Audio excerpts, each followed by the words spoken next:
So the difference between infrared saunas and traditional saunas in terms of the cabin temperature is that traditional saunas require a lot hotter temperatures, 60, 70, 80 degrees.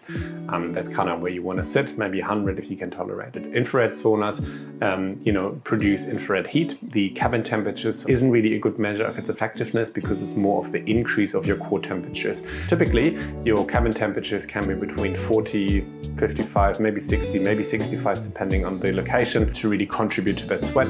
But the air temperature is not a good measure of the effectiveness of an infrared sauna. Infrared saunas are usually ready between 10 to 25 minutes of preheating time. Obviously, if you like it hotter, you need to preheat it longer.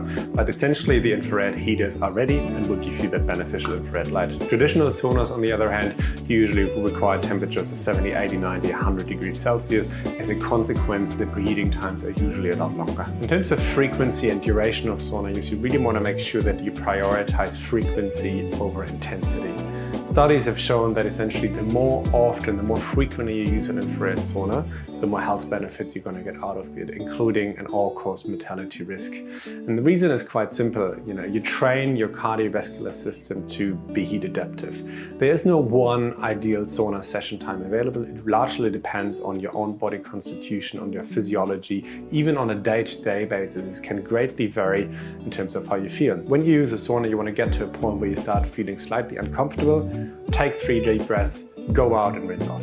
So what we've done around 8 or 9 years ago is that we developed a combination of a carbon and ceramic heater. So we took a carbon heater, made it a bit smaller, we added ceramic components into this heater for an increased heat conductivity. As a consequence, we now have a smaller heater that only goes to shoulder height, has a nice 360-degree heat exposure, and we don't lose the wavelength of the 9.4 microns. And that is why this heater is superior.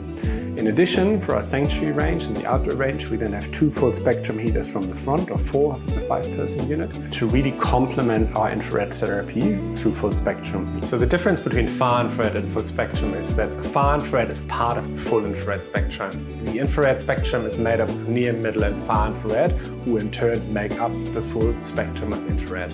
When someone says it's a full spectrum infrared sauna, it means it's an infrared sauna or a heater that essentially emits near, middle and far infrared combined, whereas when someone says it's far infrared only, it means it only emits far infrared heat of the far infrared spectrum, not actually having any middle or near infrared wavelength in there.